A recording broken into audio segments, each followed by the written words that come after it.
A lot happened in a single patch. I will never tire of this vista. The endless fields, the boundless skies. God,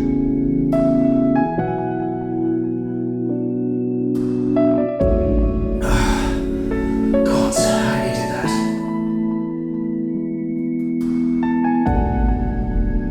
It's pure arrogance to imagine I can solve everything by myself.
The return of Gabu, which killed me emotionally. That seemed like such a small side story bit, but as a lover of all the creepy, tiny gremlin thingies, Gabu really hit me. You can go back when we talked about that part of the MSQ, and it really stuck with me. And so for not only to Alisaie have her personal dramatic character moment, like essentially having a monologue, she's speaking to Gabu, but Gabu doesn't speak back. This is, for all intents and purposes, an Alisaie monologue, which I think is maybe the single most dramatic line read of the entire MSQ so far, is the scene between Alisaie and Gabu and us, the Warrior of Light, just standing there being like, I feel like I shouldn't be here for this. I'm glad we were, you know? Well, yeah, we are a character, and albeit a voiceless one, but we are a character that is important to Alisaie. But this moment, like, I was just kind of floored with it. Like, I think this is one of the best performances in the game so far. Is this one? I agree. Scene. And the fact that you then took something that was, I think, weirdly important to me, which is Gabu, and made it kind of the catalyst for this scene to take place. Everyone talks about Horshaphant, or everyone talks about major deaths, but to me, this is the scene that I think has emotionally resonated with me more than anything else. I've seen my share of trouble since coming to Eorzea. Been reminded again and again of my limitations, of how little I can change about this world. And I've come to know the sorrow of parting all too well.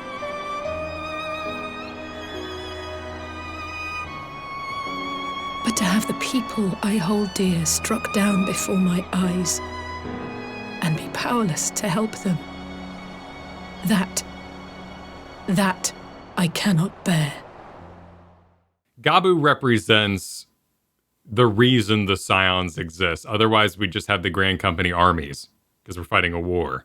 But the Scions are fighting something greater, which is these primals, their threats, and the danger to your very soul, essence, being that an Ascian can bring. And in this case, Ascians encouraging primal summonings led to the existence of Gabu in his current form.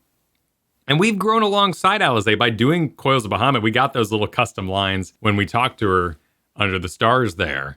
And as such, this friendship that's developed between Alisaie and the Warrior of Light is really cool to explore. It's a great, great set piece for whatever they're going to do with Shadowbringers. Speaking of which, I should be the one to sigh.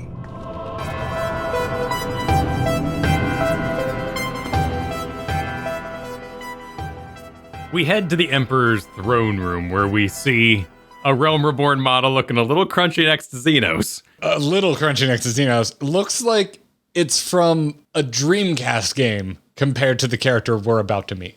Yeah, he's not that bad yet. But when Solus walks in, that age is showing. But we get a lot of confirmations here. Everyone's been on board that an Ascian is controlling something going on at the Empire. And we have a straight up flashback moment where Elidibus took off his mask. Yep, it was Xenos' face under there. That's why Dad reacted so harshly. Dude, we called it. We freaking called it. Also, that random Alamegan guard is definitely Xenos' soul possessing that dude. So Xenos has this whole plan worked out. He just needs the Emperor to say yes. Emperor won't say yes. And he walks off. Something's holding back the Emperor. Ooh, will this be a mystery? What could this possibly fade to black? No. Well, specifically, Elidibus, possessing Xenos, Ascian Xenos, wants to attack Alamigo. There's like the scene opens with Xenos talking about like, everyone's ready. All you need to do is say the word and armies will descend upon Alamigo and just crush them. That's what Xenos wants to do right now. And the Emperor is being passive aggressive, just giving him the cold shoulder, the silent treatment. Yeah. Uninterested in saying a word to Elidibus Xenos. And frankly, we don't know if he's being pulled two directions, right? Because in walks Solus. I don't think he is, but we can get into that. Yeah, I for the sanity's sake, I guess let's go in order here. But yeah, Solus reveals himself. Ooh, the animation. I think mocap people are saying this is probably mocap involved here as well. Solus is such an animated character, the likes of which I don't think we've seen yet. No, nothing of this level. Like there was a brief moment in the burn where we did a really nice run animation. Like the animation is climbing. Things are getting better and better as we progress through the game. But Solus represents just a huge jump in characterization. I love the way he dodges the chair as he moves about it, dominates the room. He has so much personality. Such a stark contrast from any Garlean we've seen so far. Walks out, maskless, sporting a lot of badges, like a lot of accolades. Again, a moment where mystery could have been layered on, like really cake on just a bunch of unknowns. He spells it out. He spells it out hard. That is why this empire exists, why I built it. The founding father was an Ascian, and he created the empire solely for the purpose of sowing the seeds of chaos. Not before talking smack about Ascians, who apparently Solus is. Apparently Solus is an Ascian. Elidibus may be an insufferable bore, but he is no fool. Solus is talking so loud, I think he kind of maybe wants Elidibus to hear. Also, apparently he's really not happy with La Habrea. He calls La Habrea's last act one of monumental idiocy. I played my part to perfection. I had earned my rest, and then thanks to La Habrea's crowning act of idiocy, our favorite emissary sees fit to summon me back. Which I guess was, this is going all the way back to the end of A Realm Reborn, right? With La Habrea possessing Thancred and just failing miserably and getting taken out by the Warriors of Light. I want more about that, by the way. I'm assuming Solus just thought that maybe La Habrea showed his cards too soon? La Habrea's crowning act of idiocy was likely what he did to Gaius while riding Thancred. He was participating in the Singularity Reactor and Heaven's Ward, but a lot of that was the machinations of Elidibus, who was cackling the whole time. Elidibus was ever a warrior. A most tiresome trait, would you not agree? So, Zombie Xenos, Elidibus Xenos, called forth Solus and is aware of his existence.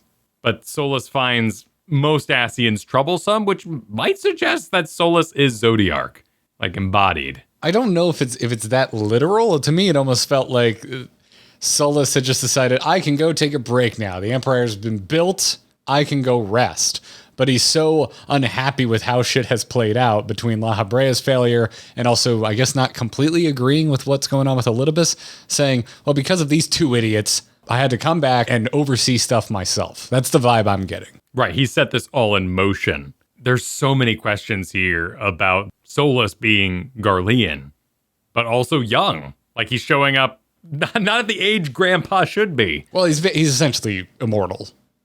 Bro, he makes it very clear when he's shot by the Emperor.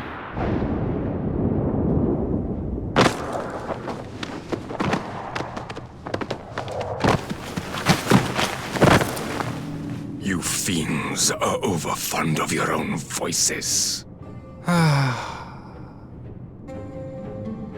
Such a waste of time and energy. Both yours and mine. Well, if he's an Ascian, the Emperor, what'd you do? Did you skip A Realm Reborn? Did you not pay attention during the cutscenes? You should know he's going to live again.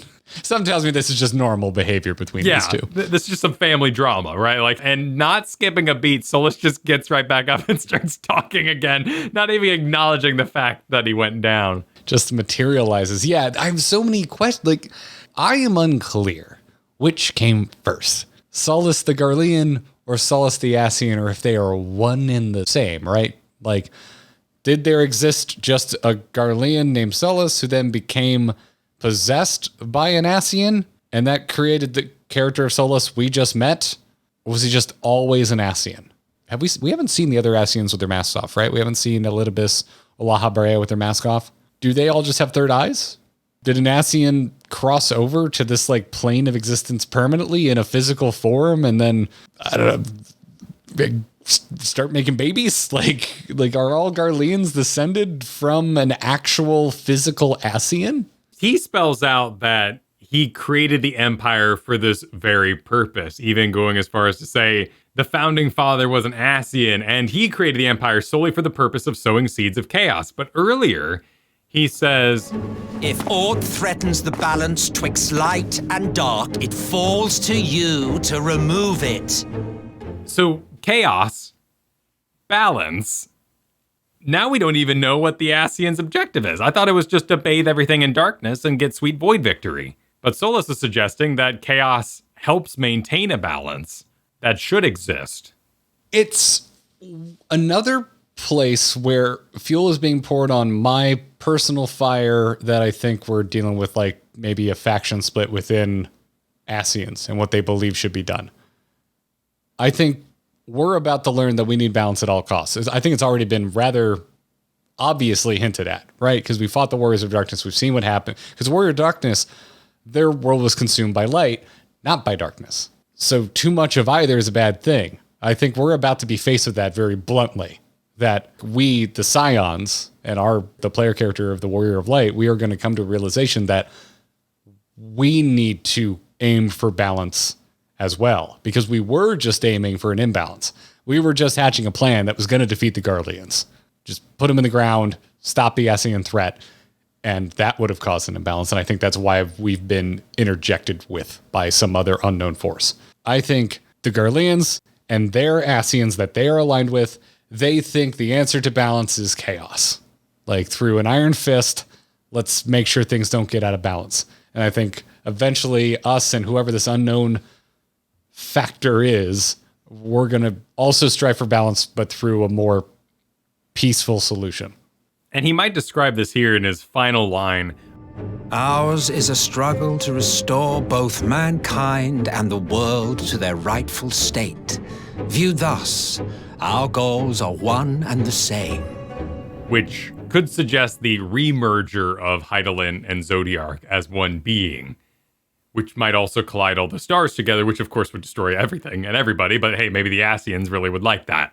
That's interesting. Yeah, I mean, I guess if the end goal is light and dark balance, you could see a world where it's like, what does it matter if life as we know it is destroyed as long as light and dark are in balance in a more ethereal plane or whatever. I don't know. This is where I started to get off the beaten path there. And that's, I think, the idea is these are cosmic entities who have little respect for our fleshy mortal world that we are going to fight to maintain. But the Ascians do seem to like look at what happened to the Warriors of Darkness as a bad thing.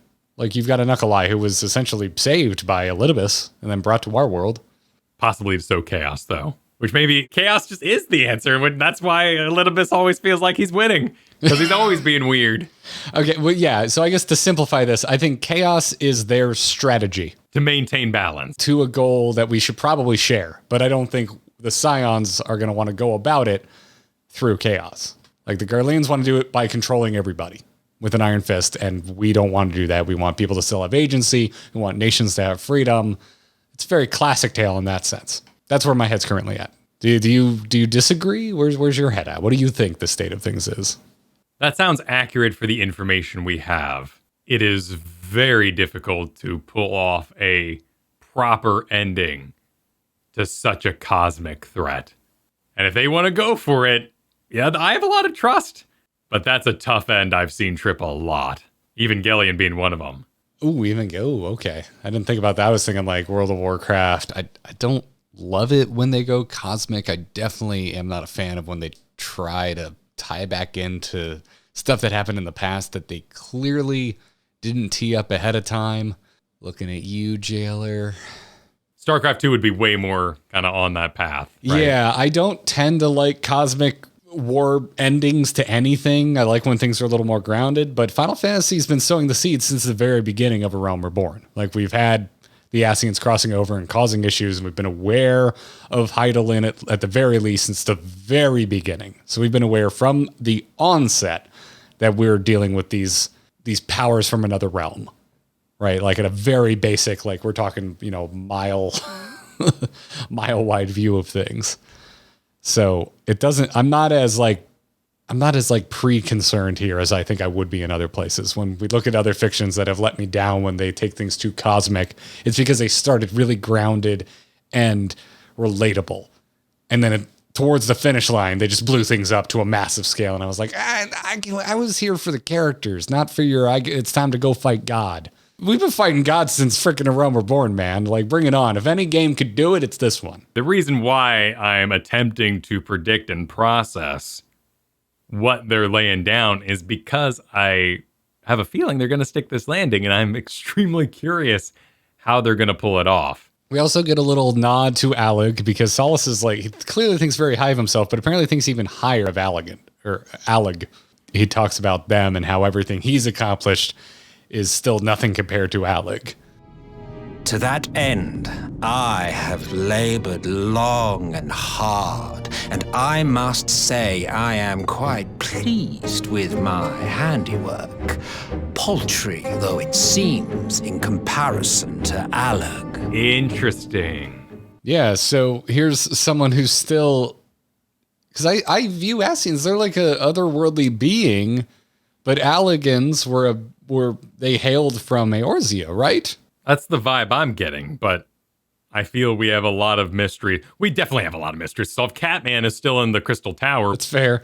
That's a good point. Yeah, my understanding of the Allegans is still, spotty at best, but like what is that leading to? Like, I mean, it makes sense, right? Because the Garleans have been retrofitting Allegan technology since the beginning. So obviously they must have some sort of fanboy complex when it comes to the Allegans. Right, and to beings from beyond the stars and the void, the peaceful existence that Eorzeans are after would seem ridiculous when there's such cosmic forces at play. But the Alleg would demand some respect because they kind of seem like they wanted to be gods. They wanted to create whole worlds. They wanted to launch moons. They wanted to create engines to create life and all the hybrids and chimeras they were into. So I can see an Ascian being like, you know what? If you're going to fight me, that's a noble goal. At least go become a god about it.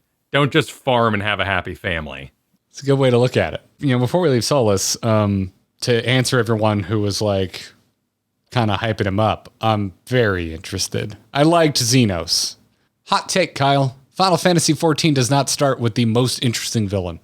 What, Gaius? Gaius barely shows up in A Realm Reborn. I would argue that he's barely a figure in A Realm Reborn. I was thinking like La Habrea. The Ascians up until this point, I have not found interesting. I don't think they're interesting characters. They're a little too one-note, making plans in the shadows. Little mustache twirly. Gaius was cool, but barely in A Realm Reborn. Nidhogg's amazing. The Archbishop is fine. I don't think he's that interesting of a villain. And so I think that's why I latched onto Xenos. Really, Nidhogg was the only villain I really loved so far. And then we got Xenos, and I'm like, oh, I just like the cut of your jib. But now Solus is telling the truth, and Solus is just an Ascian-ass Ascian. This is the first Ascian that I think is a truly great villain. There's one more line here that's kind of interesting. To bring about a calamity requires no small amount of power, and there is no surer way to obtain such power than by collecting powerful pawns.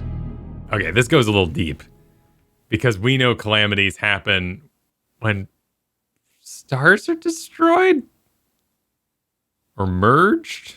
I don't think we can analyze that line enough yet. Well, I mean, what was the event that started A Realm Reborn? That's the Umbral Calamity, wasn't it? Correct. The seventh calamity, I believe. Seventh Calamity.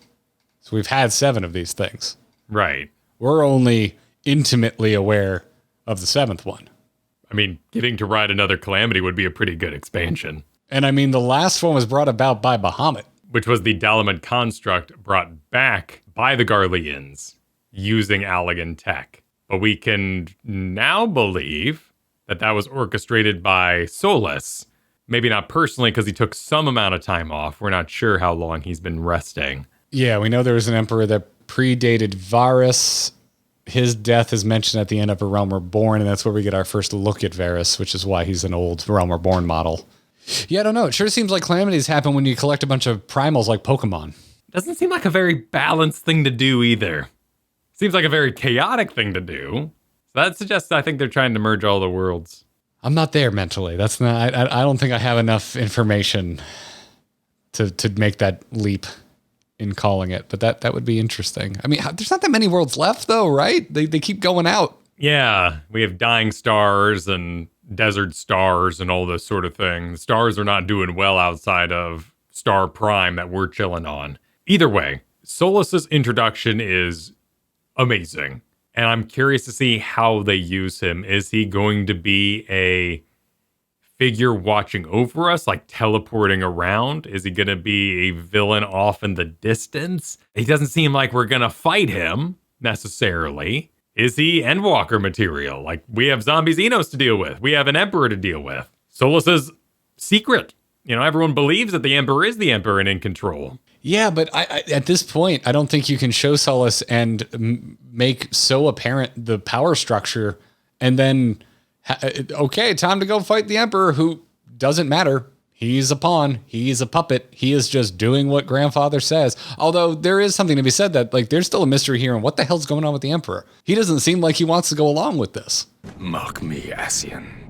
Man is the master of his own destiny. He's annoyed by all of this. Is it purely selfish? Does he just want to be left alone? Let me rule my empire? Why is he not completely on board for this? Petulant child? Does he just want to enjoy his throne?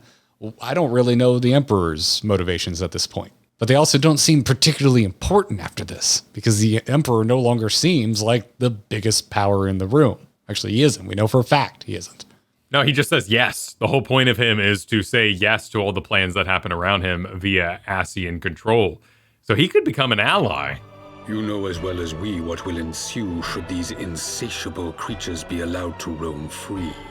That their very existence threatens the life of this star. We but disagree on the solution to the problem. As scary and imposing of a figure he would be to have a conversation with, I can totally see him, maybe not like doing the Jasmine, like put on a robe, go out into the streets, like find us in secret kind of storyline. But maybe in those moments where we invade the capital, the Emperor opens a door. I could see whatever issue the Emperor has with the way things are going escalating to the point where Solus takes out the Emperor. Like, gloves are off, fine. You want something done right, do it yourself. And kills the Emperor, goes public with his existence. Solus is clearly a patient individual that's been playing a game over multiple generations. But there's an energy to him that just seems like he's a bit unhinged. And oh, yeah. Yeah. He's just fun. I can't wait to see more scenes with him. And I hope he just like haunts us. Like every time we do anything, we get to watch him have a monologue about it up in a tree or something. Solid effing villain. Yeah. Bring on the Shadow Hunter. We get a small scene before it's all over. Yeah, we do. More about Chaos. Well, not chaos in specifically, but we get the Black Rose mention, which we did go do that side quest, which I honestly wish I hadn't, because it kind of ruined this for me. Because it wasn't a blue quest, it was a yellow quest, and we were told to go do it, which made it seem important. And when we get to the end and it explains what Black Rose is, I'm like, oh, so Black Rose is going to come up in a future expansion. So when we had the scene where they're coming up to the camp and it's like, oh, why are these people dead? I'm like, oh, okay. Yeah, I know what this is. Which is fine. It's not that big. It's a very minor thing. But the fact that it's a yellow quest, I almost wish it was a blue quest so I would feel more naturally driven to go do it, even though it doesn't unlock anything other than knowledge.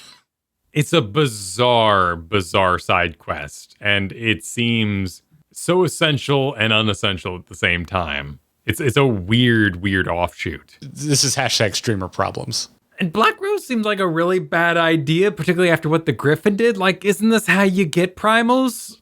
It's just making a bunch of dead bodies and possibly messing up their souls. I mean, at the very least, you messed up their eyes, which anytime you have all white eyes, nothing good happened.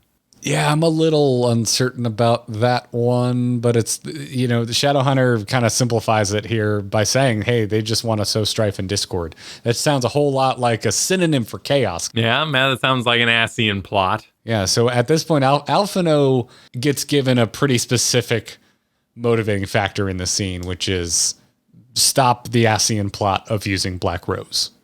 Like, we just came out of a very opening up the world so much wider by being introduced to Solus. So that to me, with the information I have, a scattershot of, oh, this could go a lot of directions. And it ends with this very straightforward scene with Alphino getting a motivating factor of, they have Black Rose, we need to stop that. So now we know what Alphino's off to go do, at least try to go do. A less nebulous threat than let's go kill Ascians, which we still don't know how the Shadowhunter goes about that. Now Alphino has this threat that directly relates back to the people that he's trying to protect as a scion. A gunblade with white aura sight bullets. I mean, not a bad idea. I don't know if it's that simple.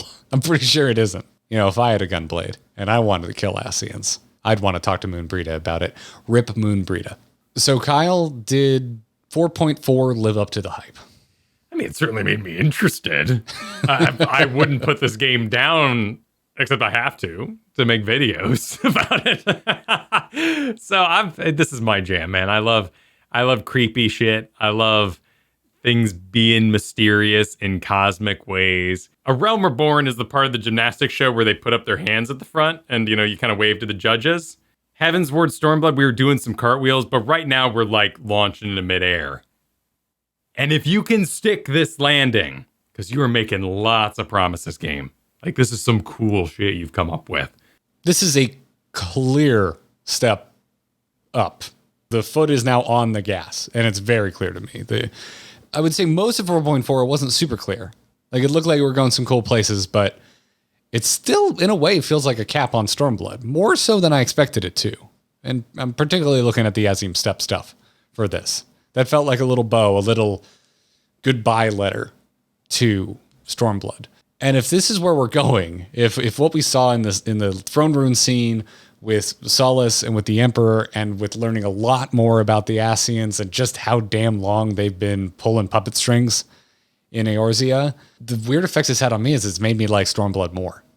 I'm glad that we got Stormblood when and where we got it. Stormblood is so, I would say down to earth, but so down to Eorzea because we are fighting for the people and alongside the people. We are getting to really explore the world of Eorzea, soak it in, experience new cultures, especially when we spend time in Alamigo and in the East. It's a really, as massive and bombastic as it is, it's a very human story. Even though we're playing a game where no one's considered human, you have Hurons and cat people and bunny girls and all of that. But it's a very relatable threat to try and overcome. And so, yeah, I expected to be pretty hyped coming out of 4.4, but I didn't expect it to make me like Stormblood more, which it has. Because it looks like we are just getting shipped off to multi-reality war. And I'm glad that we got to have one last big, meaty expansion, being made aware of what we're about to go fight for. Otherwise, you wouldn't care. The world's a mess. Who's there to save? Beautiful peoples. Who's there to save? Hian. Everyone's beautiful in this game. Everyone's hot. beautiful. Oh no, they're hot is such a constantly used meme, but it's like it's just a given. Like, of course they're hot. They're in Final Fantasy 14. Anyways, as always, make sure to like, subscribe, ring the notification bell so you don't miss the latest uploads from Kyle and me. We have new uploads every Wednesday morning, and we stream every Monday and Thursday. And also, hey, if you want to support us, check out our memberships. We also have a Patreon over at supportourbromance.com. Until next time, everybody. GG.